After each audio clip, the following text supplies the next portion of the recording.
जी बिल्कुल। इस वक्त दिल्ली हाई कोर्ट के भीतर कोर्ट रूम में जहां जज फैसला सुनाने वाले हैं, कौन कौन मौजूद है? क्योंकि अब महज 3-4 मिनट और ये बड़ा फैसला आ सकता है दिल्ली हाई कोर्ट का।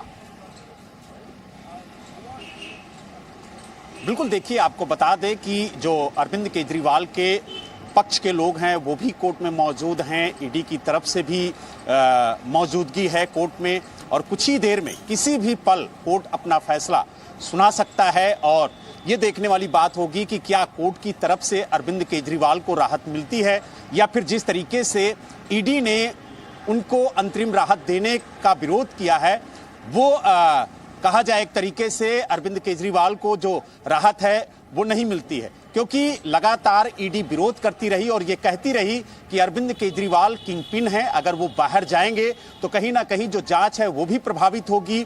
और उन्हें जिस तरीके से अंतरिम राहत की बात जो अरविंद केजरीवाल के वकील हैं अभिषेक मनु सिंह भी वो कर रहे थे, तो उसका लगातार ईडी कोर्ट के अंदर विरोध करती रही है। ये फैसला 3 अप्रैल को जो सुनवाई हुई थी, दोनों पक्षों की दलील अदालत ने सुनी थी, उसके बाद दिया जाएगा। लेकिन अगर अरविंद केजरीवाल की याचिका की बात की जाए बलराम, तो उसके अंदर क्या मुख्य रूप से दलील रखी गई थी जिसके ऊपर आज फैसला आना है? उनके बड़े पॉइंटर्स क्या थे, उनके तर्क के दलीलें क्या थी? देखिए, अरविंद केजरीवाल ने हाई कोर्ट में जो अर्जी दाखिल की थी उसमें 2 मुख्य बातें उन्होंने रखी थी।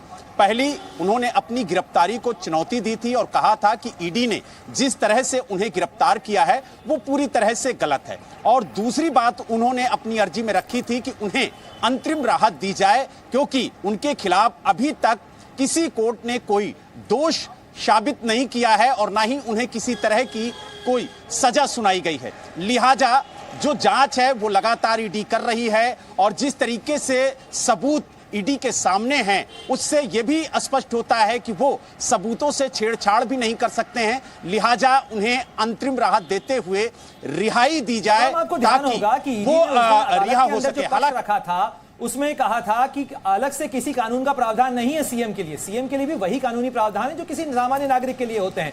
तो और क्या ईडी की तरफ से इस जो याचिका या जो कहा जाए जो राहत की मांग अरविंद केजरीवाल की तरफ से की गई थी उसके विरोध में ईडी की दलीलें क्या थी?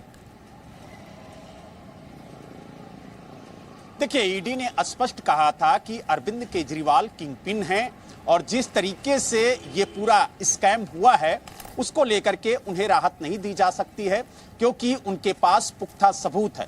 उन्होंने कहा हमारे पास गवाह है, हमारे पास सबूत है, और उन्होंने बताया कि किस तरीके से साउथ लॉबी के जरिए जो 100 करोड़ की रिश्वत है वो ली गई, और उस पैसे को यानी 45 करोड़ रुपए जो है वो गोवा चुनाव में खर्च किए गए। ये भी बताया गया कि हवाला के जरिए ये पैसा गोवा पहुंचाया गया, और ये भी बताया गया कि जो हवाला कारोबारी है उसके भी बयान है, व्हाट्सएप चैट है, तमाम चीजें कोर्ट के सामने ईडी की तरफ से रखी गई। और यही वजह है कि ईडी और अरविंद केजरीवाल दोनों का पक्ष सुनने के बाद कोर्ट ने अपना फैसला सुरक्षित रखा है। और हमने देखा है ईडी की तरफ से के कविता को लेकर के लगातार किस तरीके से उनकी जो रिमांड है बढ़ती चली जा रही है, पूछताछ ईडी लगातार कर रही है, और अब ये हवाला दिया गया कि वो सबूतों से छेड़छाड़ कर रही है। केस वही है, मामला वही है, एक तरफ मुख्यमंत्री है और बाकी तरफ तमाम पार्टियों के लीडर्स हैं, आम आदमी पार्टी के लीडर्स ही हैं।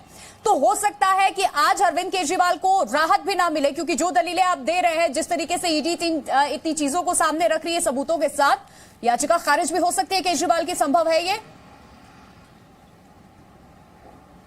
बिल्कुल, देखिए, अगर ईडी पीएमएलए में विरोध करती है राहत की और ये कहती है कि जो जांच है वो प्रभावित हो सकती है, और जिस तरीके से अभी भी ईडी की जांच लगातार आगे बढ़ रही है, और कोर्ट में जिस तरीके से ईडी ने दलील रखी कि किंग पिन है अरविंद केजरीवाल और उनके पास पुख्ता सबूत है, ये कोर्ट में ईडी की तरफ से कहा गया है, तो उम्मीद काफी कम लग रही है। क्योंकि अगर ईडी राहत का विरोध करती है तो कहीं ना कहीं राहत मिलना बेहद मुश्किल हो जाता है। लेकिन अब दोनों पक्षों को सुनने के बाद कोर्ट क्या फैसला लेता है ये देखने वाली बात होगी, क्योंकि जिस तरीके से 3 अप्रैल को दोनों पक्षों ने अपनी दलीलें कोर्ट के सामने रखी थी और 2 अप्रैल को ही ईडी ने अपना पक्ष कोर्ट के सामने रखा था लिखित तौर पर, और 3 अप्रैल को इस मामले में सुनवाई हुई थी।